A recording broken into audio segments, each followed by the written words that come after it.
El tema que les traigo hoy es cómo nosotros aceleramos la búsqueda de vulnerabilidades y cómo logramos ayudar a hackear, pues con la inteligencia artificial, que digamos que es tendencia y que va a seguir trayendo nuevas oportunidades en el campo de la ciberseguridad.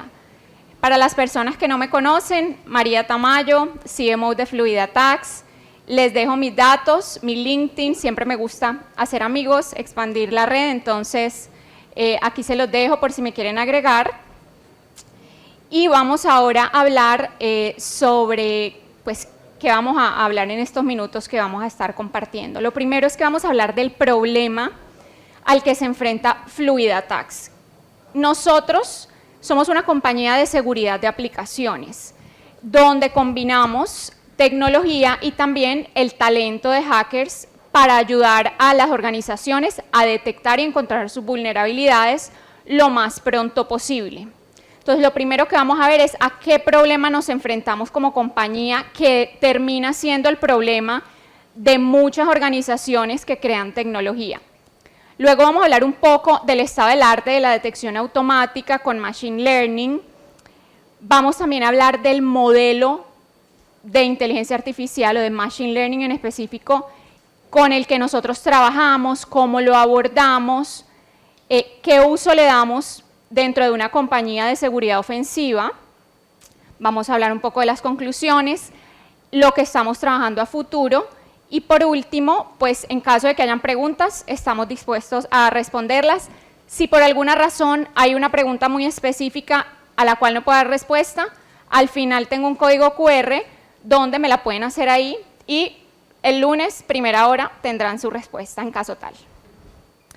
Bueno, entonces, digamos que cuando hablamos de un equipo de hacking, hablamos de un problema y es, el hacker se enfrenta a algo y es, ¿dónde voy a buscar vulnerabilidades? ¿Por dónde empiezo? ¿Por qué? Porque digamos que como compañía de seguridad ofensiva, nuestro propósito es estas compañías que necesitan encontrar sus vulnerabilidades, ¿cómo lo podemos hacer lo más rápido posible, lo antes posible? Pero si nos ponemos en el rol del hacker, tenemos que entender que para ellos es como buscar agujas en un pajar. ¿Cómo hago dentro de unos sistemas que tienen una complejidad alta, donde hay una interrelación entre sistemas, donde un hacker tiene que entender cómo funcionan esos sistemas para poder encontrar esas vulnerabilidades que necesitamos reportar para que esos equipos que crean tecnología puedan resolverlo? Entonces, lo primero, digamos que un sistema puede tener cientos o miles de archivos y además millones de líneas de código. Hay alta complejidad. Además, al hacker le toma tiempo asimilar ese código fuente del sistema para poder saber cómo mejor se aproxima. Entonces, la pregunta que nos hicimos como compañía era ¿cómo ayudamos a acelerar ese proceso de búsqueda? Pues para que más rápido podamos reportar vulnerabilidades y las organizaciones puedan rápidamente reducir esa exposición al riesgo de las vulnerabilidades presentes en sus sistemas. ¿Qué queremos? Aumentar la velocidad de detección y para eso había dos caminos. El primero era la detección automática. Digamos, ¿cómo creamos tecnología? La cual, cuando creamos tecnología y automatizamos, pues es muy veloz. Esa es como la gran ventaja. Una máquina puede escanear código en minutos u horas, en el mejor de los casos, en el peor de los casos, perdón. Es barato, es escalable. Una vez se crea un sistema, un escáner, pues es escalable, se puede usar en cualquier sistema. Obviamente en cualquier sistema me refiero. Digamos que sí aplica el lenguaje, etcétera, etcétera. Pero tiene un gran problema y es que la tecnología no es tan precisa. El problema que vemos hoy, falsos positivos. Por otro lado, pensamos en, ok, ¿qué tal si potenciamos a los hackers? Los hackers son más lentos, obviamente tienen que asimilar el sistema, no van a la velocidad de las máquinas, tienen que entender cómo funciona el sistema, tienen que entender la lógica del negocio. Obviamente más caro porque no podemos escalar el trabajo de los hackers, nos tocaría contratar muchísimos hackers para poder abordar un sistema, lo cual con la escasez de talento que hay en ciberseguridad, pues es imposible. Pero su gran ventaja es que son muy precisos. Ellos logran encontrar la vulnerabilidad y es menos probable que reporten un falso positivo. Es decir, ellos están seguros de lo que están reportando es una vulnerabilidad.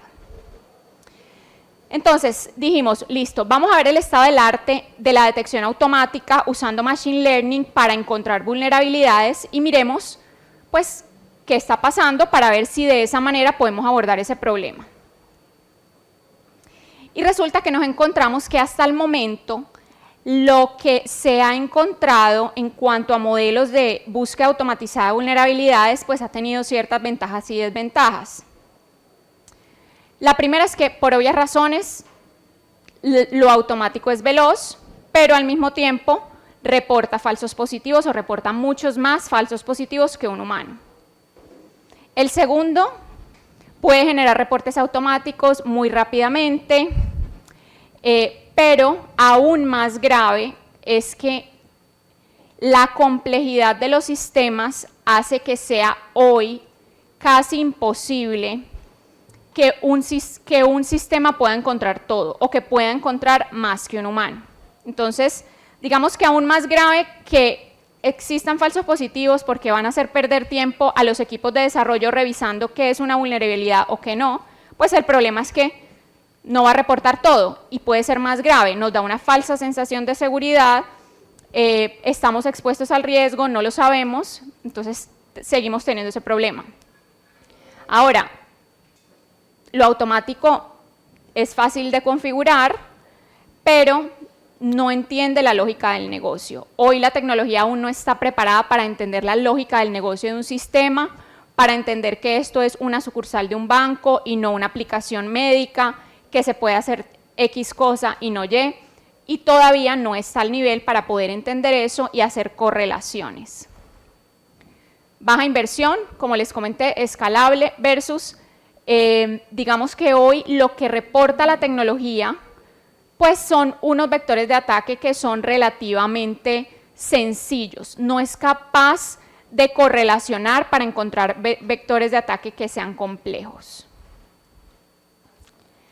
Hoy esos modelos tienen otras limitaciones, digamos que una de esas es no hay los suficientes datos para todos los tipos de vulnerabilidad. Entendamos cuántos lenguajes de programación hay, cuántos tipos de vulnerabilidades. Además de eso, las vulnerabilidades evolucionan. Cada día hay nuevas vulnerabilidades, hay nuevas técnicas de ataque, por lo tanto, la máquina tendría que estar demasiado actualizada y eso como que hoy no somos capaces de abordarlo, es demasiado complejo. Y lo otro es que en temas de Machine Learning y de inteligencia artificial hay un problema con la interpretabilidad de los resultados. ¿Por qué? Resulta que hoy eso es una caja negra. Todos sabemos que funciona y funciona muy bien, pero pocas personas entienden cómo funciona esa caja por dentro. Entonces, como humanos, nos da desconfianza creer en un modelo donde nosotros no entendemos cómo funciona. Nosotros se supone que el modelo funciona y el modelo arroja buenos resultados, pero nadie entiende o muy pocas personas tienen la capacidad de entender ese modelo por dentro que hace para que dé unos buenos resultados. Cuando nosotros evaluamos esto del estado del arte en detección automática, llegamos a una conclusión y es, definitivamente necesitamos apoyarnos en la tecnología para descubrir vulnerabilidades, pero determinísticas. ¿Qué es una vulnerabilidad determinística? Una vulnerabilidad donde no tengo la duda que la vulnerabilidad es una vulnerabilidad. Y también dijimos, listo, vamos a ayudarle al hacker a que balancee sus desventajas y pueda encontrar cosas de manera más rápida. Entonces, a partir de eso, creamos un modelo de Machine Learning para ayudarle al hacker a acelerar la búsqueda de vulnerabilidades y tratar de compensar su desventaja de la lentitud. ¿Cómo lo hicimos? Creamos una guía donde le dijimos, esta guía te va a decir la probabilidad de que un archivo sea vulnerable o no. Y a partir de ahí, ellos van a priorizar la búsqueda, como les mencionaba antes. Toma tiempo que un hacker se familiarice con un sistema. Entonces, con este modelo lo que le decimos es, empieza por este archivo que tiene esta probabilidad de tener una vulnerabilidad comparado a otros que tienen una probabilidad menor.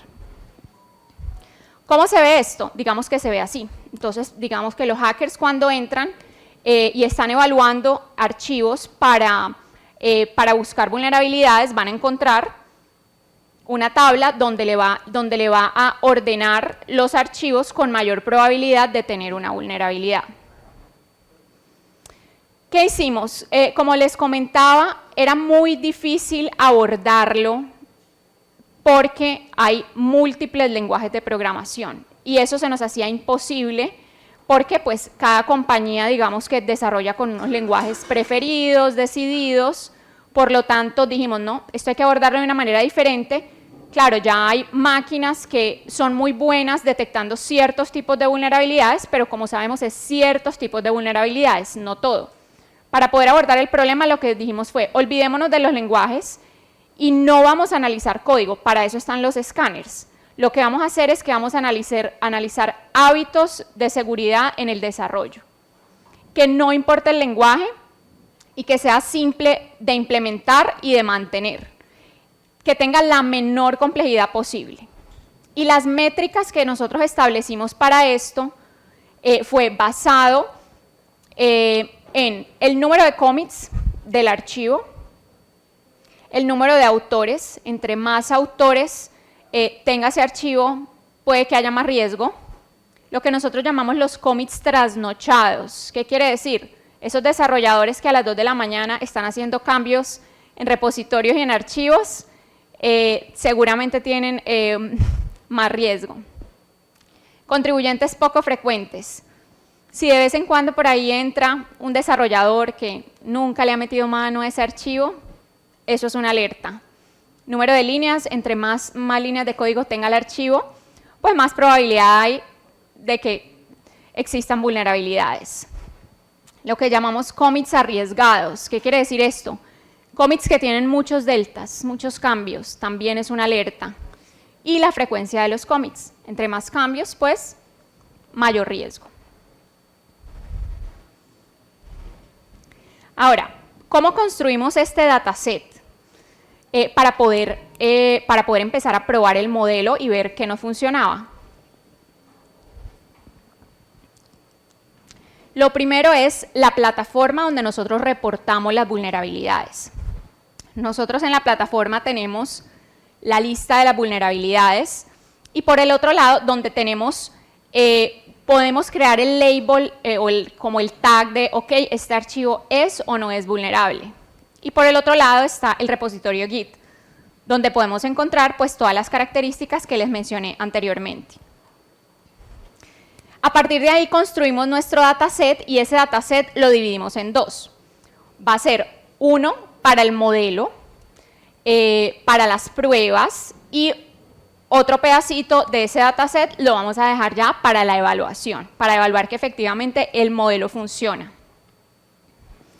¿Qué hacemos acá? Bueno, nos enfrentamos a un problema inicialmente y era que, supongamos que vamos a modelar las veces, voy a crear un modelo donde yo digo, llego vivo a mi casa después de conducir un coche, pues yo ahí cómo hago, ¿no? Porque digamos que el 99% de las veces seguramente voy a llegar vivo a mi casa después de conducir un coche, entonces, ¿qué pasa? Ese dataset es desbalanceado, porque el día que no llego, pues es un solo evento, entonces es muy difícil modelar ese tipo de situaciones. Lo mismo pasa, por ejemplo, cuando modelamos si un correo es spam o no es spam. Son muy pocos los correos de spam versus los correos legítimos. Entonces, cuando tienes estos datasets desbalanceados, tienes que aplicar ciertas técnicas para poder hacer que el modelo funcione mejor y tenga mejores resultados. Y para eso usamos algo que se llama el upsampling. ¿Qué hacemos? Aleatoriamente duplicamos esos archivos vulnerables. ¿Por qué? Porque existen más archivos no vulnerables que vulnerables. Entonces, lo que hacemos es, aleatoriamente, duplicamos esos archivos para lograr tener unos modelos, para poder tener más información, un dataset, digamos que más robusto y poder hacer las pruebas. La librería que nosotros usamos para Machine Learning se llama Scikit-learn y actualmente nosotros estamos corriendo 700 entrenamientos semanales, a partir del cual corremos unos modelos que ahora les muestro, son creo que 9, 10 modelos, y combinados con los features que les mostré anteriormente, donde se combinan y se evalúa cuál es el mejor modelo. Esto se hace semanalmente. A partir de ahí, si el modelo 1 fue el que ganó, el que tiene, digamos que un mejor desempeño, ahora les voy a mostrar cómo medimos ese desempeño, pues se elige ese y se evalúa. Ahora, ¿qué queremos nosotros en el modelo? En realidad nosotros queremos que el modelo sea preciso, que sea sensible y que tenga el mejor puntaje en una cosa que nosotros llamamos el F1 score, que ya les voy a explicar. Acá les muestro lo que les había dicho antes. Nosotros estábamos manejando un modelo balanceado donde teníamos mismo número de archivos vulnerables y no vulnerables, pero que nos dimos cuenta que trabajar con un dataset desbalanceado mejoraba los resultados y por eso ven el salto. Entonces, ahora digamos que no nos interesa tener un dataset balanceado, porque incluso el desbalanceado nos está dando mejores resultados. Cuando les comentaba que el modelo necesita precisión y sensibilidad, me refiero a lo siguiente. En cuanto a la precisión es cuánto de lo que nosotros dijimos que era vulnerable o predijimos que era vulnerable realmente era vulnerable. Y en cuanto a sensibilidad, o lo que también llamamos recall, es cuánto de lo que era vulnerable yo pude detectar, o sea, del universo total de archivos vulnerables, cuántos sí logré detectar. Y actualmente el modelo cuenta con una precisión del 93%, un recall del 98%, pero lo importante es este número, el F-score de 95. Este F-score es una media armónica, es como una fórmula mejor que un promedio normal, pero no vamos a entrar en detalles. Bueno, acá les muestro nuestro repositorio, es público, si ustedes entran a GitLab, todo está ahí, pueden ver cómo funciona el modelo. Todos los experimentos y los ambientes y los cálculos se hacen en Amazon SageMaker, ahí se corren semanalmente todos estos experimentos. Y acá les pongo todos los modelos con los que estamos trabajando actualmente y cuál es su mejor F-score. ¿Qué quiere decir? Que hoy el modelo que usamos es un modelo Random Forest Classifier, con el cual hoy el ganador, el que mejor resultados da, utiliza 5 de los features que les mostré. Puede ser que la próxima semana, si encontramos un modelo que sea, por ejemplo, este XGB Classifier, que nos dé un 96 y que solo tenga 2 variables, pues ese va a ser el ganador y el que se use la siguiente semana. Entonces, todo depende de cuál es el modelo ganador de la semana y a partir de ahí va cambiando el modelo para decirle a los hackers, empieza por acá. ¿Cómo lo usamos ya dentro de la compañía? Lo usamos como un priorizador en la búsqueda de vulnerabilidades. Esto es una herramienta interna, esto no, digamos que no es un producto, no se vende, es solamente para nosotros poder potenciar esa capacidad de los hackers, hacerlos más veloces, ayudarles a reportar más rápido las vulnerabilidades.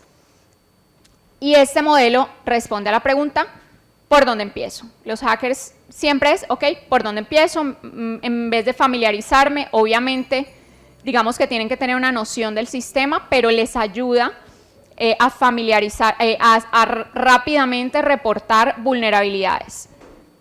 Y se volvió una pieza central de nuestro modelo de servicio, pues porque nos ayuda a mejorar esa labor de los hackers y a hacer tarea que para los hackers es aburrida.